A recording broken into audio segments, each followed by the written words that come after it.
Assembly ఎన్నికలు తరుముకొస్తున్న వేళ మహిళలకు ఓ శుభవార్త చెప్పారు తమిళనాడు ముఖ్యమంత్రి ఎంకే స్టాలిన్. ఒక్కో మహిళ బ్యాంక్ అకౌంట్లో మొత్తం 5,000 రూపాయలను స్టాలిన్ సర్కార్ జమ చేసింది. కాగా ఈసారి మహిళల ఓట్లపై స్టాలిన్ అనేక ఆశలు పెట్టుకున్నారు. మహిళా లోకం తమకు మద్దతుగా నిలిస్తే ఎన్నికల్లో విజయం తప్పకుండా దక్కుతుందని స్టాలిన్ భావిస్తున్నారు.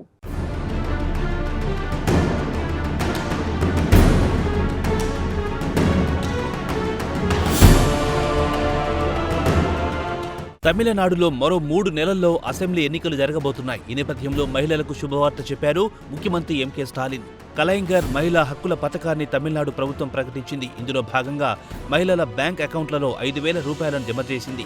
ఫిబ్రవరి, మార్చి, ఏప్రిల్ నెలకు సంబంధించి ముందస్తు చెల్లింపుగా 3,000 రూపాయలు, అలాగే వేసవి ప్రత్యేక ప్యాకేజీ కింద 2,000 రూపాయలు, మొత్తంగా 5,000 రూపాయలను ఒక్కో మహిళా బ్యాంక్ అకౌంట్లో స్టాలిన్ ప్రభుత్వం జమ చేసింది. ఈ మేరకు ఎక్స్ వేదికగా ముఖ్యమంత్రి ఎంకే స్టాలిన్ పోస్టు పెట్టారు.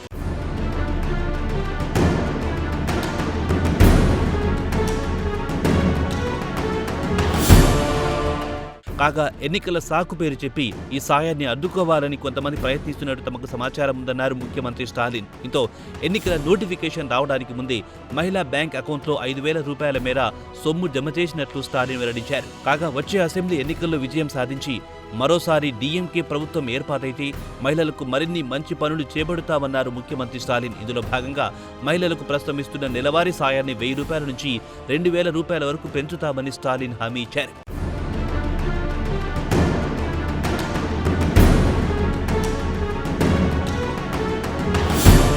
అంతేకాదు వృద్ధులు, మహిళలు, వితంతువులు, ఒంటరి మహిళలు, ట్రాన్స్జెండర్లకిచ్చే సామాజిక భద్రత పింఛను కూడా పెంచుతామని ముఖ్యమంత్రి స్టాలిన్ ప్రకటించారు. కాగా ప్రస్తుతం ఈ వర్గాలకు 1,200 రూపాయలు పింఛన్ కింద ఇస్తున్నారు. అయితే తమ ప్రభుత్వం మరోసారి వస్తే ఈ మొత్తాన్ని 2,000 రూపాయలకు పెంచుతామని స్టాలిన్ హామీ ఇచ్చారు.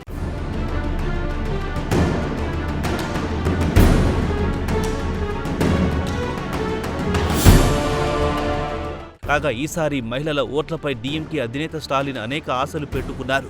మహిళా లోకం తమకు మద్దతుగా నిలిస్తే ఎన్నికల్లో విజయం తప్పకుండా దక్కుతుందని ఆయన భావిస్తున్నారు. ఈ నేపథ్యంలోనే ఇటీవల కొంతకాలంగా మహిళా వెల్ఫేర్ కోసం తమిళనాడు సర్కార్ అనేక కీలక నిర్ణయాలు తీసుకుంది. ప్రధానంగా మహిళలను ఆర్థికంగా ఆదుకోవడంపై స్టాలిన్ ప్రభుత్వం దృష్టి పెట్టింది.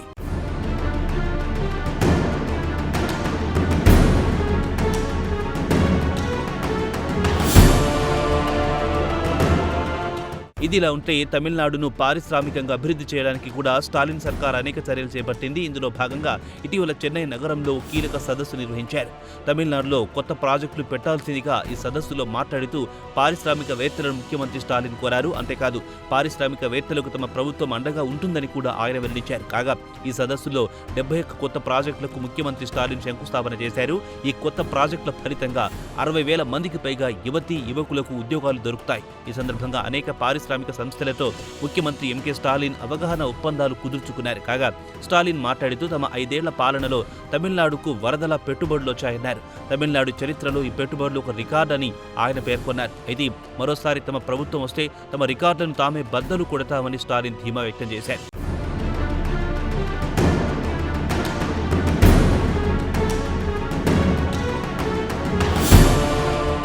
కాగా అసెంబ్లీ ఎన్నికలకు డీఎంకే అధినేత ఎంకే స్టాలిన్ పక్కా ప్రణాళికతో సమాయత్తమవుతున్నారు. కిందటిసారి ఎన్నికల్లో కాంగ్రెస్తో పొత్తు పెట్టుకుని డీఎంకే పోటీ చేసింది. కాగా ఈసారి కూడా కాంగ్రెస్తో తమ పొత్తు కొనసాగుతుందని స్టాలిన్ వెల్లడించారు. అయితే ఎన్నికల తర్వాత ఏర్పడే ప్రభుత్వంలో కాంగ్రెస్ పార్టీకి చోటు ఉండదని ఆయన కుండబద్దలు కొట్టారు. అంటే సంకీర్ణ ప్రభుత్వం ఏర్పాటు జరగదని స్టాలిన్ తెగేసి చెప్పారు. 2 పార్టీల మధ్య పొత్తు కేవలం అసెంబ్లీ ఎన్నికలకి పరిమితం అవుతుందన్నారు ముఖ్యమంత్రి స్టాలిన్.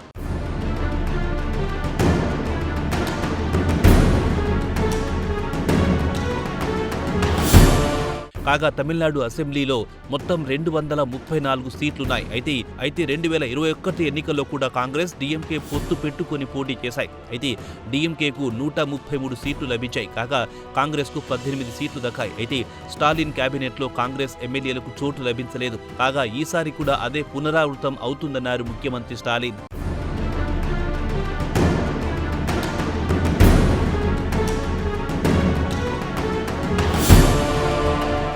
కాగా తమిళనాడులో ప్రస్తుతం అసెంబ్లీ సమావేశాలు జరుగుతున్నాయి. ఈ సమావేశాలు ముగిసిన తర్వాత ఏ నియోజకవర్గాలను కాంగ్రెస్కు కేటాయించాలన్న అంశంపై కసరత్తు మొదలవుతుందని స్టాలిన్ వెల్లడించారు. మొత్తంగా ఈ నెల 22 తర్వాత సీట్ల కేటాయింపులకు సంబంధించి 2 పార్టీలకు సంబంధించిన నేతల మధ్య చర్చ జరుగుతాయని స్టాలిన్ పేర్కొన్నారు.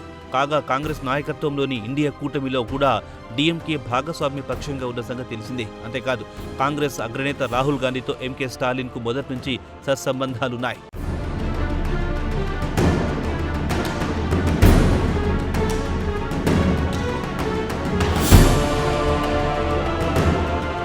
మొత్తం మీద మరోసారి తమదే గెలుపు అంటున్నారు డీఎంకే అధినేత ఎంకే స్టాలిన్.